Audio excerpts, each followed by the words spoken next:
So we are going to jump right into it with our first guest of today. He is an amazing, amazing, amazing stunt performer. He does movies, television, he's a great actor, and he just recently moved to Las Vegas to show everyone what he is made of. Everybody, please welcome Ziya. Hey guys. Hi, welcome so much. Good to see you. Thanks for having me, guys. Yes, please sit, please sit. Thank you so much for coming. You're welcome. I had recently scouted you off of Instagram, so I'm so glad because I was looking through all of your stuff and I'm like, oh my god, he's so impressive. Like your reel is amazing. Check IMDb. So let's start from the beginning about you. Yes. So you are not a native to America. So tell us a little bit about your beginnings and how this kind of came to be. Yeah, so I started acting in stunts in Azerbaijan, my native country. And originally, growing up, I always had a lot of interest in martial arts. So that was #1 leading reason for me to pursue industry in performing arts. Coming from a country where martial art is very much promoted, as a man, you have to grow up as a warrior. So you choose your route to be training a certain way and being around people that are really pushing you towards that industry and that lifestyle, which was the martial arts for me, that led me to be interested in watching, some of the classics like Jackie Chan, Jean-Claude Van Damme, and that really sparked the interest on me trying to attend being in the film. Through my father's connections, I was able to do some of the live shows for TV and productions in Azerbaijan, later in Russia. One of my first movies was a Dershsky Dni, what a parkour movie, and that really I fell in love with the process. But the film industry is a whole lot different as far as the stunts in Azerbaijan or specifically in Russia than it will be here. And after moving to the United States at the age of 18, I continuously try to pursue the career. Started in Texas, where I started booking small roles and commercials, and then make a name for myself, and then found couple of opportunities out in LA and flying there and back and forth, and then sooner or later I found out it was a better way not to live in LA but still be able to work in both LA and Las Vegas. Made a move out here to this beautiful town, which I'm really looking forward to probably living for the rest of my life, because there's a lot of opportunities, not just in film and industry, but it's such a cool town, the mountains and the hiking and the trails, Yeah, there's so much to do, and it's very accessible. It's not like you have to go 2 hours away, it's all there. And things are growing here, especially with film. And I know a lot of action films are very prevalent right now, so I know that there's a lot of opportunity probably for you. So in your home country, was film and going into this business, I know you said martial arts is, but is that very accepted in society? Yeah, very much so. I feel like it's something that's promoted so much, and it might be a little bit different now as we move over to, the new age ideas of action films or film industry. But growing up, the way I saw it was I started from a live performance on things like this, TV shows. On my first martial arts was sambo. And then I found more flashy styles. I always wanted to do kung fu, but we didn't have anything. So any gym you would go, they would say, oh sure, I'm going to teach you kung fu, which is what you've been watching, and you will learn sambo. And it was kind of, because that's all they knew, sambo, judo, which was like a lot of takedowns and striking martial arts. But then I found capoeira, Brazilian martial arts dance. Then I started practicing capoeira, which led to for me to acquire a lot more acrobatic skills and different levels of movement, which translated well into screen than just having specific sambo judo takedowns, which is still prevalent. If you see John Wick, a lot of sambo judo is being applied to that film.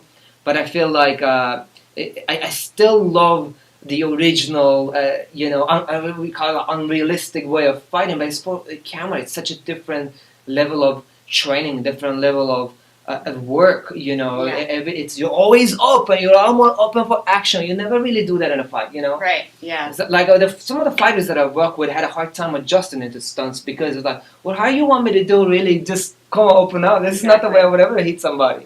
It's just all about the showcase and, the education that you receive to have that translate well into camera and for the audience to find something more interesting. Yeah, because I actually train in stunts and tactical stuff as well. So you realize that it's one choreography. So if you're good with like remembering things, obviously a lot of dancers, and I'm pretty sure martial arts you kind of especially if it's not a real fight. Like you're literally getting into a fight.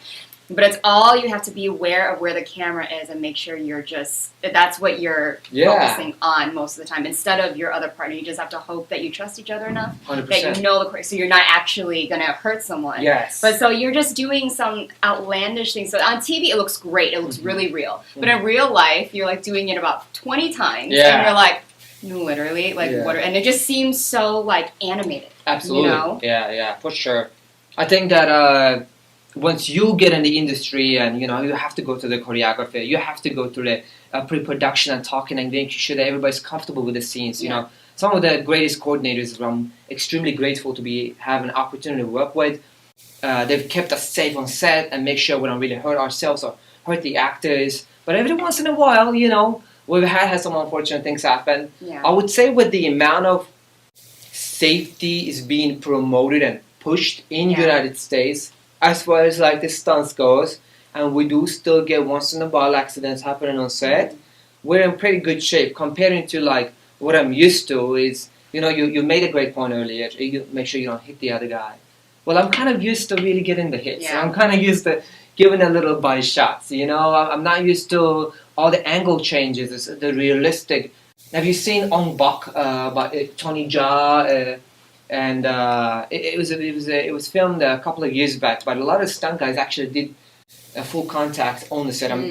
Not something that I'm encouraging, but that mindset has translated into me trying to apply the best I can, as long as my peer stunt coordinator and stunt guy is comfortable with that. Then I'll be not to hit each other, of course. But out of nowhere, and they're like, "Yo, this is not part of the plan. You can tell me." Yeah, exactly. Exactly. Yeah. So, and of course, like. I've been on sets where action movies, they take forever because you're at 16-hour days because one little, like, 5-second fight scene, they take, like, 10 hours on. Because they have different angles, they swap out. Sometimes the main actor would do some of it, and then they don't, they let up to, like, the stunt double. One, for obviously, so they don't get hurt insurance purposes. And two, because sometimes the actors, they'll have a limited amount without having to like actually get injured just from trying and practicing.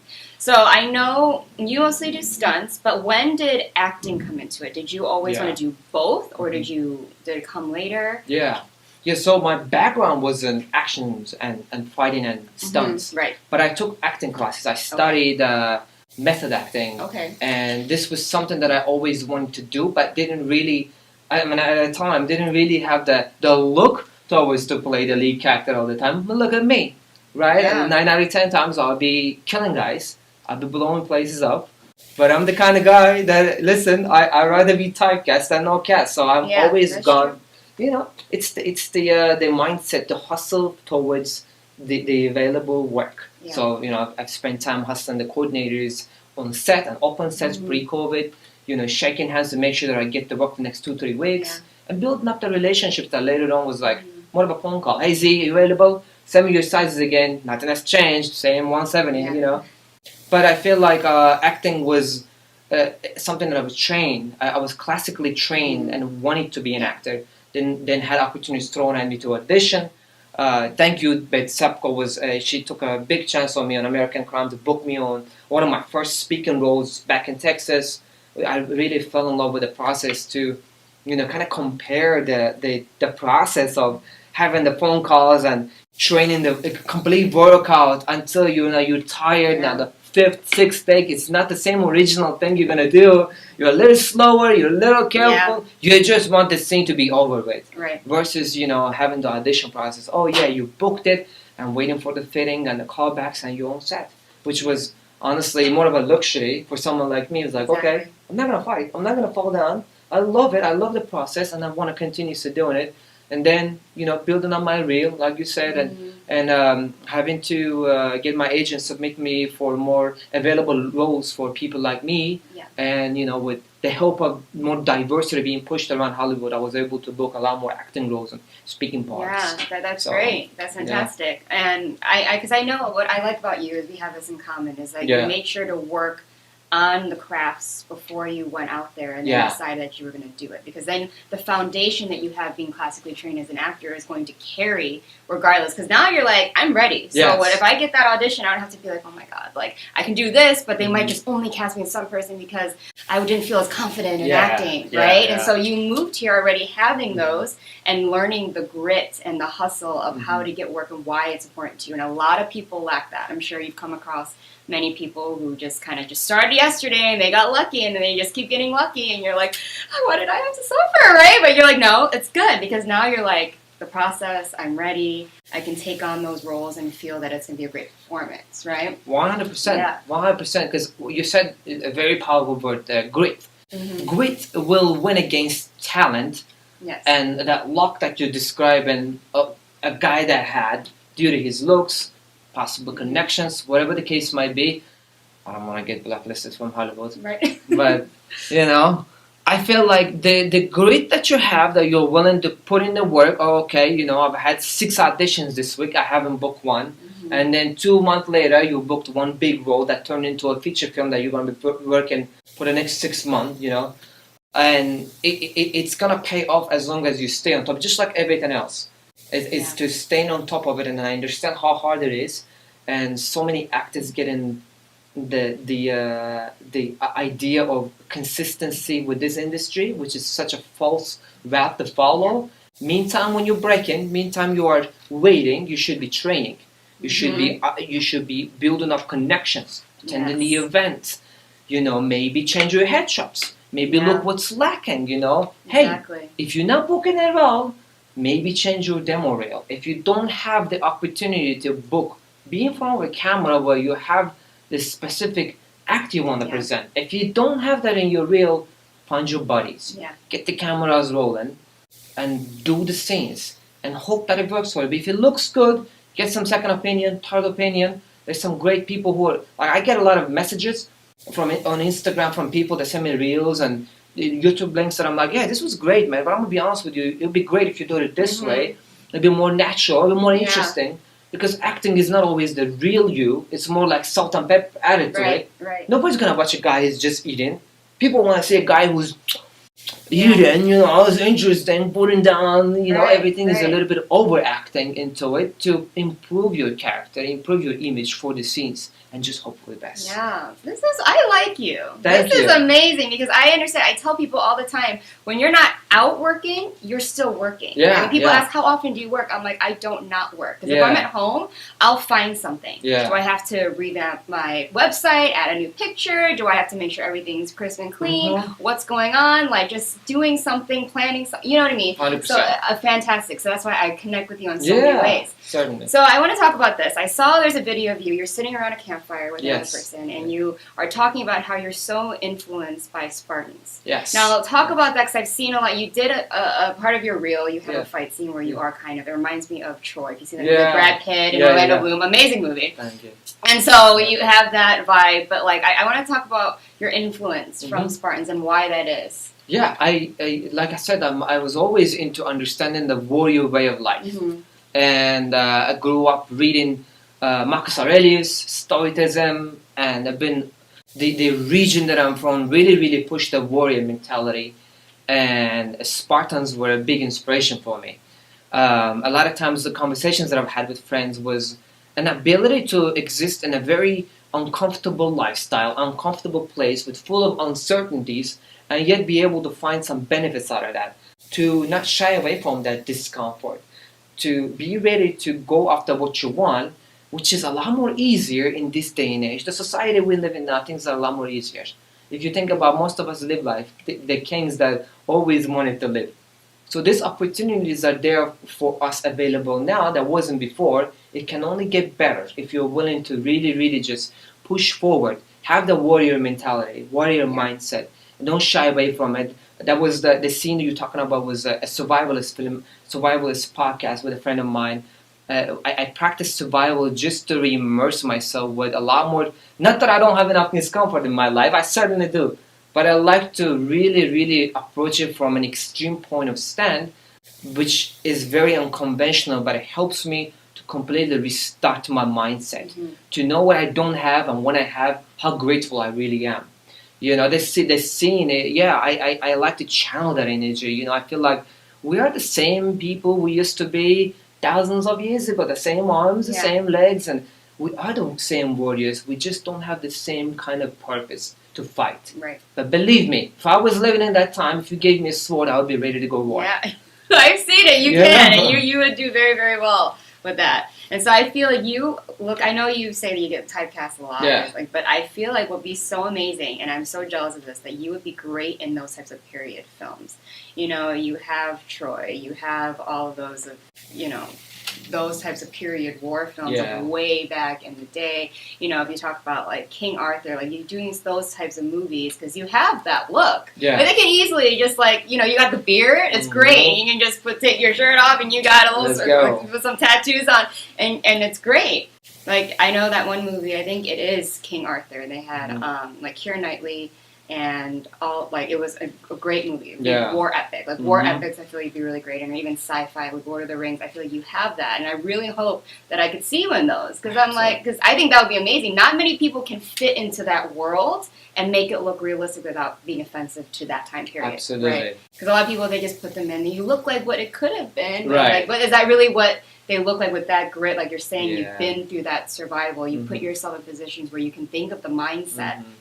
Well, you're a method actor, so this is probably why you love this. So you can put yourself in the mindset of what it's like to be and fight and be out in nature and just deal with what you have. That's your life. And so I really hope that happens for you. I'm going to manifest it for you. And I want to be here and I'll be like cheering you on, like, yay! It would be amazing. Looking forward to that. So is there a film or a project that's coming out now, recently? Yeah, actually, so I've been putting a lot of dots together here in Las Vegas right now with some of my connections from out of town, some of that are in town, and I've been blessed to be around some of these powerhouses that are willing to bring a lot more work into town, attending certain events and being around these people to see the spark, that the interest. We've had several new films happening in town. Mel Gibson was in the studio recently. I'm going to say, were you on that one? I hope so.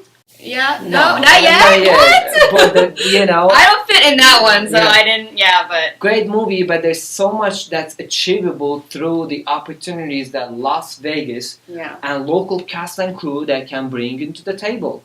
As always, there's you were asking. I'm really looking forward to being a part of this very recent booking that I've had. I can't 100% talk about it yet, but it's touching on. It's a comedy. So it is my first controversial comedy film that I am looking forward to being a part of, because I can only imagine the publicity behind. Because when we went through the script, so this conversation is kind of probably going to be like, if people are watching from Las Vegas during the cold read, they'll probably know exactly what I'm talking about. But I'm on an NDA right now. But these are the things, some things that hasn't been done before. To approach this opportunity with 100% power, with good talent, good funding, and the help of some of the entrepreneurs that are coming in to the picture, we can make these things happen moving forward. Right now, everything is in the pre-production stage. If the studio deal happens, then we're going to be filming in a studio. If that doesn't happen, we're going to do it in a more traditional way. But going traditional way, they have to go through a specific, I believe it's Sony, and there's a lot of processing to getting everything together, and then eventually finalizing the cast. The casting is pretty much finalized with the pre-production and getting everything started. Meanwhile, I cannot just wait on having the final word, even though the dotted lines are signed. So everything can change in pre-production stage. 100%. And then even if post-production things can change too, you hope that it comes out. Pre and post is the worst. It's the worst. It's like, you want to say that you have something, but you don't want to say it too fast, because then people are like, whatever happened? Then you got to be like, oh, it didn't go well. And then it's like one after another, and you're like, it's not under my control. But I have hopes that's great, and I agree with you. I really hope that Las Vegas, I mean, we're slowly starting to see it move, and I think you moved recently. How long ago? 4 years ago. Oh, 4 years. So like we moved at a great time when it was right before the pandemic, and then right after that, all these things started flooding in. And it was a great time for people in film and actors, people who are serious, to take advantage of it, to really showcase what's in this city. Because I think a lot of people overlook Vegas. They think it's like, you might as well just go to LA. Like, we rely on there's great talent there, but they don't believe that there's great talent here when there is. 100%. I mean, you gotta look a little deeper. Oh, right? I guess I don't want to get blacklisted either, but you gotta look. 100%. Yes, so you have to look for it. But we're here. Hi. So that's absolutely amazing. I fully support you, and I definitely want you back in here when things start coming. If you ever have like premieres and you want people to go there support you, I'd love to see and keep in contact with you, and please be in contact with the studio. Like you're an amazing person. I love your mindset of thinking. It's great. So please tell everyone where they can find you, your IMDb, all that stuff, your Instagram. Like that. I'm on IMDb at my first and last name Ziya Farajzada, and on Instagram ZIYAFJ official. It's the only social media that I have. Is Instagram. The only one I've ever had. Keep it simple. So it's just that simple, easy to manage, and I update a lot of things that are in there. A lot of the up and coming projects or up and coming things that I really like to promote. So I look forward to seeing this town blemish and get a lot more incentives and have all this wonderful talent take advantage of it and grow into what Atlanta is now, or New Mexico is now, Arizona is slowly getting there. Incentives, good incentives. Utah, can you believe that? I know. I don't know how much I fit in those ministries, but exactly. Yeah. But so are you non-exclusive? Because I want to make sure if you're reachable to freelance for filmmakers, because I know we have a lot of them that come in here, or I don't know, a lot of people are tied to an agent. But you do freelance. So I do. I do freelance. Of course, I'm always after the opportunities. I have my agent out of Texas. I don't have an LA agent anymore. Things have changed post-pandemic, but I'm always, I'm always out there. I'm very much reachable and available through my contacts, through my email, through IMDb, or through Instagram. Reached out to me. I'm always, that's fantastic. And I'm so glad you saw and responded to it. I did that at a gamble. I was like, what, we'll see. No worries. You get the hustle, the networking 100%. Portion of it. But fantastic. I'm glad that you came here. You sat in the hot seat. You're an amazing person, amazing talent, and I know that this is just the beginning. Sure, for you. Of course. And it's fantastic. So everyone, Ziya, a round of applause. Thank you, guys.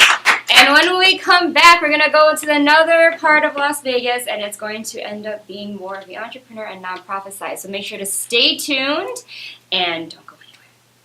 This show is brought to you by Modern Word Ministries.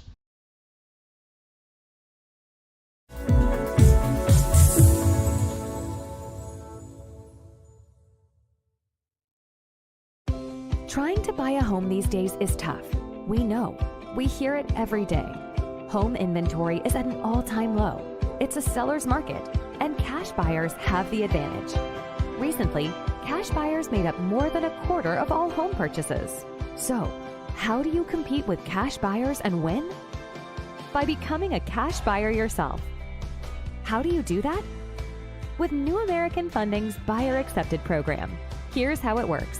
Buyer Accepted LLC, an affiliated company of New American Funding, will buy your new home with cash and sell it back to you for the original purchase price, plus a service fee that can be added to the purchase price of the home once you secure mortgage financing with New American Funding. This turns you into a cash buyer and helps you win the bidding war. And the best part? You don't need to sell your current home first. Don't miss this opportunity to buy your dream home. Call New American Funding today or visit newamericanfunding.com to learn more about becoming a cash buyer and winning the bidding war.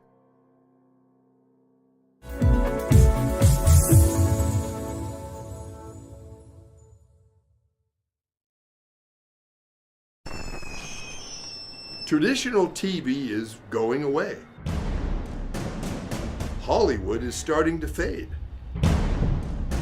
People are demanding real stories from real people. Our voices are now being heard in our own way. Podcasts, Facebook, Twitter, YouTube, and TikTok Live are becoming the norm. Internet TV has now reached the highest demand in human history. Social media shows is now the new media of the century.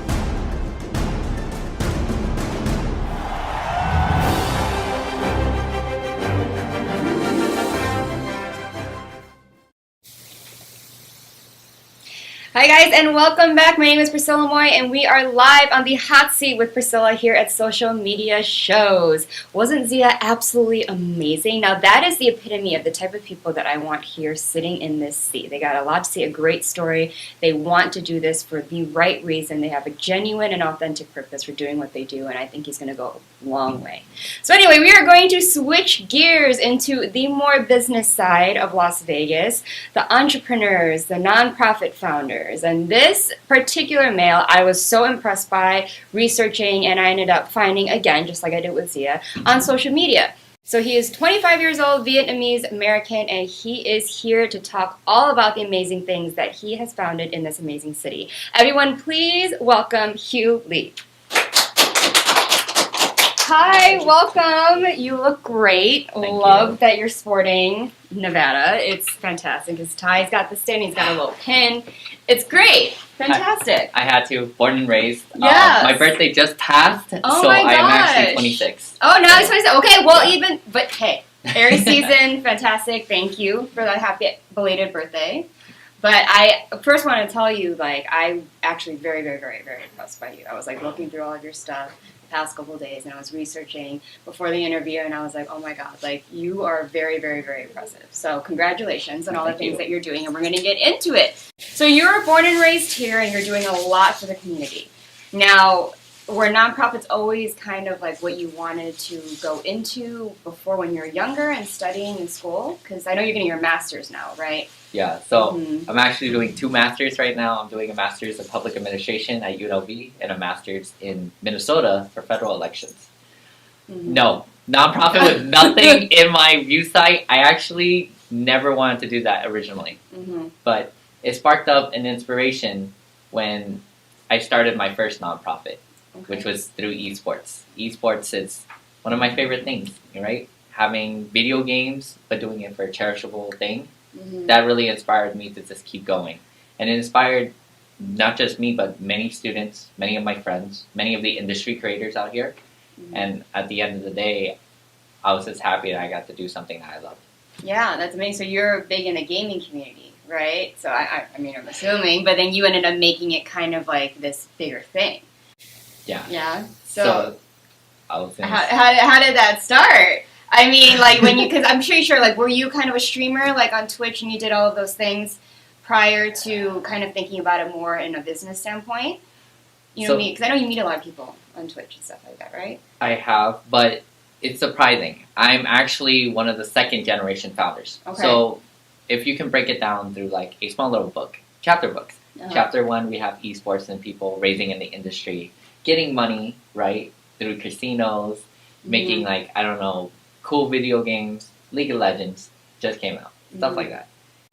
I'm one of the second generations to actually take everything that you've given us or if you've had and finally organized it. So I'm one of the main founders. We represent, or try to represent, 165,000 in the state of Nevada. This goes from college students, K through 12, adults, literally anyone else in the industry. I've done Twitch, but I've done a plethora of things, all the way up to 64 different roles. Wow. And what my goal is, with my entire team, we actually have 4 branches. We started it in 2020, missed the pandemic. And you think pandemic, everything went down. We shot up. We rose up. Yeah. We organized to the top to do tournaments online, to do Animal Crossing fashion shows, which was unique. Yeah. We also have done fundraisers for charity using Twitch. We've all together as a state with all of our partners, which is a total of 45 plus, has raised over $20,000 for gamers' mental health, COVID relief, food insecurity, the whole California wildfire ordeal. Yeah. And as one of the main pillars as why I started this was just to give back and for students. Because at the end of the day, it's not me that runs the entire thing, it's the community. Yeah. I wouldn't be here, sitting here, doing what I do if it wasn't for people that I cared about and people who cared about me back. Yeah, and that's a big thing. I have a lot of community organizers and leaders that come on here, and they always say the same thing, right? Giving back is probably the biggest thing, and that's what kind of fuels their motivation. And then it helps for you because it's kind of in a field where you kind of loved anyway, and then you don't really hear about esports often. I mean, people talk about, yeah, I'm a gamer, watch me on Twitch, come onto my live stream, but you never know anything about what goes behind the people that kind of make those things as big as it really is. Yeah. So that's amazing. So I applaud you on that. So another thing that I want to applaud you on is the fact that you're a big representation for the Asian American Pacific Islander community. Obviously, not just because you're an Asian American, but because of how you speak out about it. Now, I know you've been on, the news outlets and talking a lot about the discrimination that we're kind of facing as Asians in America. So tell us about what you kind of do, because I know you have another nonprofit that you did found geared towards more Vietnamese, correct? Yeah. So the second nonprofit is called the Vietnamese American Community of Las Vegas. Mm-hmm. It's one of the, I would say, biggest Vietnamese nonprofits out here in Las Vegas. It really supports the youth, supports the Vietnamese community, but I range more than just that. I range on AAPI advocacy. Next month is Asian Pacific Islander Month for May, which is amazing. And one of the biggest things is that I don't want to be another story. Yeah. I don't want to be another statistic. When I was working in the state capitol, because I worked for the state legislature, I had someone scream out on a megaphone, "Hey, look, it's the Republic of China." I've also had someone at UNLV just say F Filipinos, and I'm not even Filipino. How are you going to generalize me in the same boat? And on top of that, why would you even say that at all? Right. I've also had a lot of students that I mentor been discriminated against just because of the way they looked. One of the biggest stories I had was that I got kicked out of my classroom for wearing a face mask before pandemic. Wow. And that was really hurt me. It was really ostracizing, and it really led to a point to say racism still goes. No matter what side it is, no matter where it's coming from, it still comes out.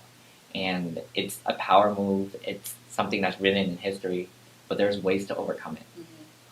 And in our Asian culture, I know how it is when we grow up and we look different, we sound different, we act different. Our families are different too. I recently just found out last year that when I was homeless, and I was like a homeless youth back then too, that my father actually deported my mom. And it was one of the most mind-boggling things ever, because as an American, as an Asian American, you don't really expect your own parents to do that, and you don't expect that America has a stance to say you can't live here no more. Right. Which is the biggest impact and power that I can see racism just plays. So, because you're speaking up about it just by saying these things now, because I think you kind of understand that culturally we don't really try to make a fuss. A lot of Asians kind of suppress, we allow these things because it's kind of like, we're so, I hate saying this, but it's like used to it that we've been taught by our elders to just be like, oh, it's not worth stressing about, like they're going to do it anyway. Like to get used to the ignorance that is America, which is sad. So is there some things, I know you get back to the community, is there something that you feel like you're doing to try to stop this or bring more awareness to it? The best thing that I've learned is to keep talking. Keep raising your voice. Keep speaking out. Keep making it on those platforms. Be the everything, everywhere, all at once type of people. Yeah. Make sure that who you are is heard, but who you are matters. Yeah. You need to have that confidence in yourself. In Vegas, it's all about who you know, not what you know. But I took in this from a Korean ambassador for the United States. It's not just about who you know, it's about who knows you. It's not just about who knows you, it's about what they say about you. Yeah. And it's not about what they say about you, it's about who you are. Yeah, that wise word. That should be like your slogan for like everything, because you're also running. So that was a great lead into what next thing I want to ask you about, is because you're running for something right now, right? Well, I formally ran for something. Okay. Yes. Well, that's the first step, right? So tell them a little bit about what you formally were running for, because I know you also just came from a state legislator meeting, so you're really into all of these things and actively, constantly doing stuff. So you can tell the audience. So activism is one of my biggest parts of my life, and then last year I took to take the step and say I want to run for office. I wanted to run for University Board of Regent. There are people who are in charge of the entire college system. One of the best things that they do is that they're in charge of tuition. What a big blamer. Having tuition fee online be cheaper, because usually all the students who are taking online schooling either have kids. Yeah. They are going to do 2 jobs just to pay for college already, and the last part is that they don't have transportation. Mm-hmm. The only way to make things more accessible is to make things affordable, and that's what everyone related to. I made it out primaries just a little bit, or I couldn't make it out, but with 5,000 votes. I just wasn't no other face. I wasn't just another person on that ballot. People actually listened, and students listened too. Yeah, because that's great, because you still technically, like, you have your bachelor's, but you have 2 masters that you're doing, so you're still actively a student. So you are just speaking as a student, not just like, oh yeah, I graduated like 10 years ago, but you're dealing with this now. And so you can speak from the viewpoint of, and have the power and the stance that a lot of students don't really have to really say, because everyone hears, oh my God, like my loans, I'm going to be in debt forever, and like things like that. But you have the power to be like, no, A, B, C, D, these are all the points that a lot of people might even think about. Because they might think about, like loans or people that can't get loans, but like they don't think about the transportation. They don't think about like the books, like the equipment, just having a bag to carry their stuff to school, like proper clothes and things that they would need to be a healthy student, to sit there and study and not go through distress of having to constantly worry about making the money to study, right? It goes hand in hand. And so I think that that's amazing, and I think that you have a lot going for you, so I congratulate you on that. Thank you. Yeah. So what are you currently working on now that you can, if you can tell the audience? Maybe cat out of the bag. I'm hosting the very first ever Esports Gala. Oh, so wow. It's going to be a fundraiser just to help move the esports industry for students. Yeah. We're all education and student focused. So there's that. Currently, right now, at this moment, there is a legislative bill, AB 82, held by our very first ever Filipina Assemblywoman, Erica Mosca. She's amazing. We're doing a World Esports Day bill, where every year the governor has to recognize, sign a proclamation that the second before last Saturday of October is World Esports Day, and where we can gather, get people together, get students together, and stuff like that. Wow, that's amazing. So you have a lot going on. So this is kind of like, now you're going to hosting a gala in front of all these people. This is kind of like your... you're going to kind of sit here in front of the camera. I can feel like you're a little nervous, but it's great. It's great. I hope I make that more comfortable for you. This is all for the better, my friend. I'm just kidding, but that's great. I love that you have this love for Nevada, this love for the community, and you're trying to do all these different ways and outlets in giving back where you can. And I think it's a new part of your generation where you're just trying to find new ways to speak for in the present, not after you get out of that time period, what's happening right now and how can we fix it. And I think that's great. So can I ask you, I always ask this question if we have time, and it's like, what is a philosophy that you live by? Be who you are and say how you feel, because those who matter don't mind, but those who mind don't matter.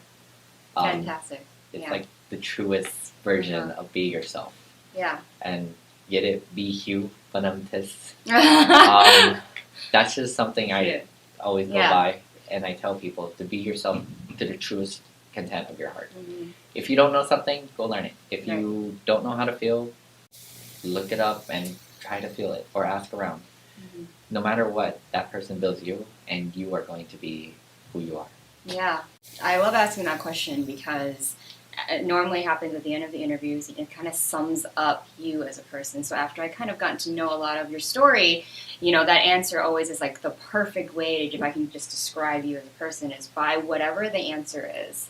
It's literally, it's amazing when I ask my guests that question, and the answer, I'm like, oh my God, 100%. And I love that because it shows authenticity, right? It shows your purpose of why you do what you do and how you live your life, which I think is absolutely amazing.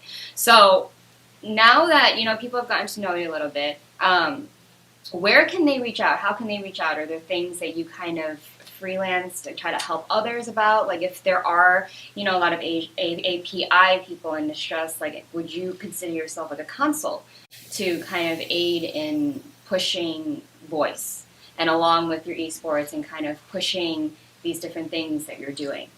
Well, the bridge is wide. Basically, we have Twitter, which is like Lead Nevada for the nonprofit. Also Instagram, which is Nevada Esports Education League.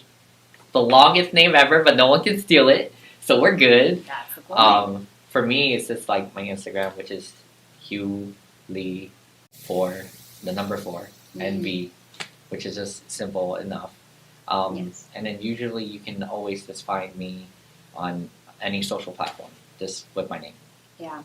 Yeah, you're up and coming. It's great and amazing things. I love that you love Nevada. I love that you love the city and you want to just make it better as a community. Because it's just getting bigger by this point. There's more people coming here. There's more events coming. There's more opportunity. But that also means there's more hustle and more reason for you to be noticed by society and by people coming in town. So I applaud you. Like I said, very, very impressed by you. And you're only 26, which is amazing. Like a lot of people probably that I have sitting here that have accomplished as much as you or have been doing it for like 20 plus years, right? And they're you know, so you've already accomplished this. So I want you to be confident in this. I'm not. Like absolutely amazing. Like don't be too shy about it. I love that you're humble and modest, but you still I feel like you need to own what you've already accomplished so far, which is amazing.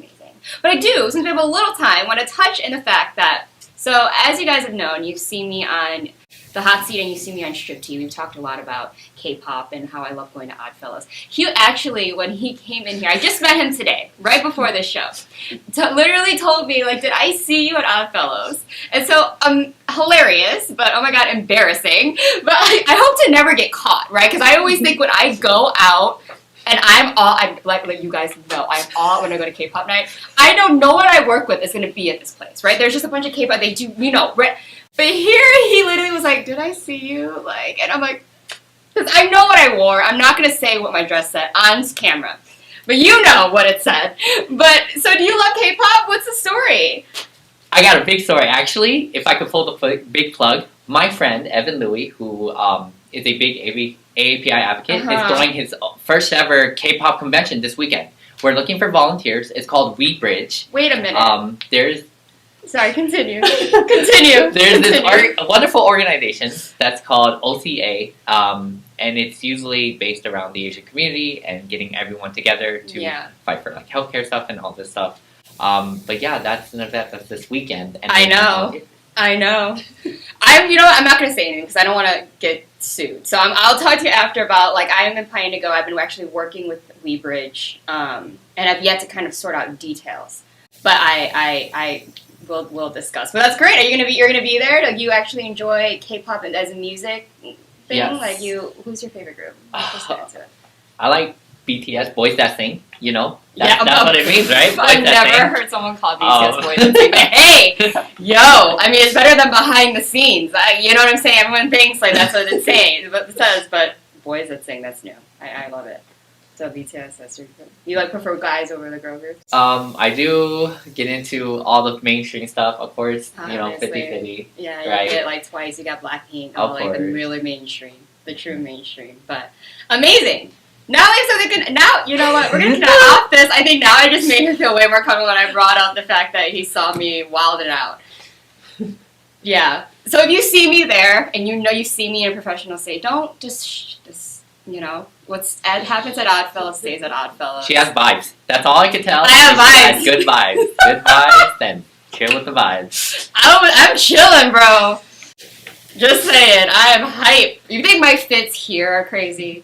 You should see what I do once a month at Oddfellows. Yeah. You go often? I know some of our mutual friends actually are K-pop people. I know from, you go every month? No? My best friend, wife is one of the main K-pop people, so. Nicole? Yes. Oh, I should, I know we're going to talk about, okay, anyway. Amazing, but Hieu Lee, everyone, thank you so much. You just literally got us sitting here talking tea time, but I really don't think you guys want to sit here listening to me talk about K-pop like I do 24/7, and we don't need that here, okay? This is Priscilla, this is not the tea, so we saved that for Strip Tea. But everyone, Hieu Lee, absolutely amazing.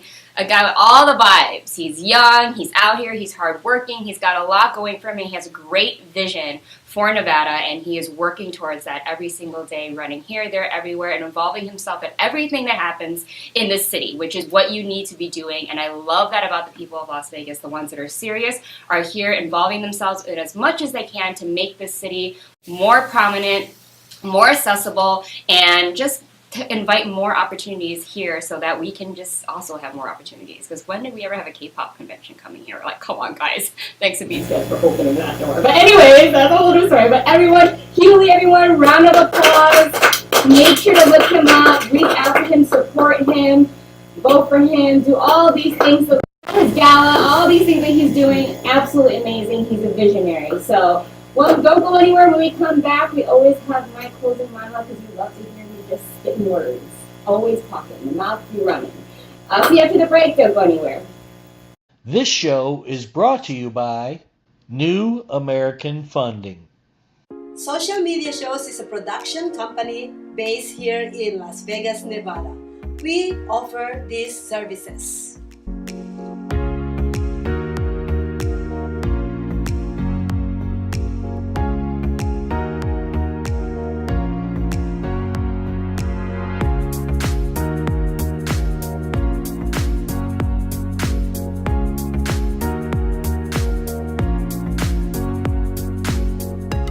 We've been streaming shows live in real time for over 4 years on major social media platforms and also on our website socialmediashows.com.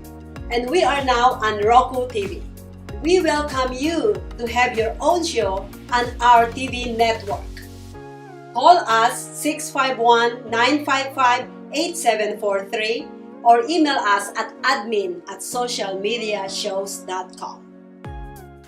Hello, everyone. This is Joseph Skoda with Social Media Shows. Well, I thank all of you for your support through these last several years, and it's been a lot of fun. We've given people a voice they never had before. Now, Social Media Shows is always collaborating with our veterans to help them do things and help out the veterans who are struggling today. And we teamed up with GI Connections, connecting veterans with resources. So please consider helping and donating to this great cause because we're always doing things for veterans. So GI Connections, Social Media Shows, and you is what makes the world a better place. Once again, Joseph Skoda, proud United States Air Force veteran.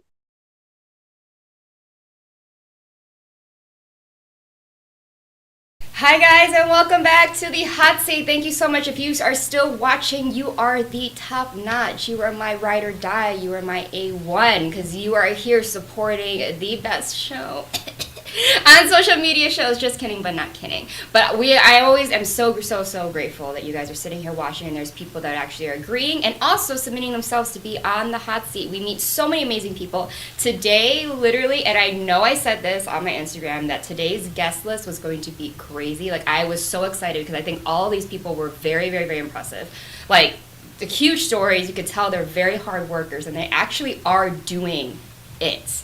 Like, and I know Ziya and I kind of talked about it, but it's Las Vegas, there's a lot, and there's a lot of people that do it. You got to find them, though, and they're great quality, they're great people. They all want the same thing out here. We're here supporting each other, and we're pushing towards that dream. So, and Hieu, like, he's absolutely, I knew he was impressive. I was like, oh my God, I can't wait to meet him. I really hope he comes, and he did, and he literally just threw things out the park. And I love that he's humble, I love that he's modest, but the fact that he's so young, he's inspiring me. And I'm older than him. I feel like his older sister that's sitting there being like, yay! But I love that. This is what the hot seat is for. This was my goal for the show as a host, was to bring people like this on that sit here and inspire and open doors for other people and inspire you at home. Because I'm pretty sure if you're sitting there being like, oh my God, I want to meet him, or I want to meet her, I want to meet these people because they're who I want to be, or like I have a question because that's something I want to learn about. These are the people on my show that please write down their contact, look them up.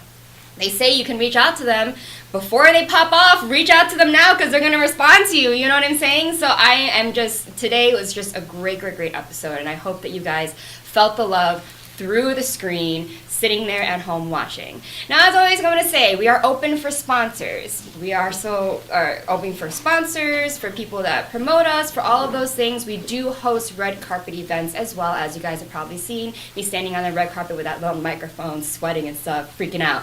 But it's a great time. Social Media Shows does so much. There is not only my show on here or my other show, Stripsy. There are more shows that you can also dive into. If you would like to sponsor one of those, you can also do that. If you email the fabulous golden email admin@socialmediashows.com. Production's laughing at me right now because I feel like this is a broken record. No one understands this. This email is to production, and they will handle all of your needs. They will talk to you about inquiries, where it comes to shows, work, sponsorships, promotions, all of those things. Or if you want to be on any of the shows that we have morning shows, we have night shows, we have ministry shows, we have shows like mine where I just sit here blabbing. We have all of these things. You can be on any of these and get involved if you would want to. So we are here for you. We're open to network. Marketing is what everyone needs to learn about, because this is the best thing that you could do in this day and age. The media outlets, everything is available to us. It's how we use them. So once again, my name is Priscilla Moy, and thank you so much. You are watching The Hot Seat with Priscilla, live from Social Media Shows here in Las Vegas in real time every Wednesday, 3 p.m., and I will see you next week.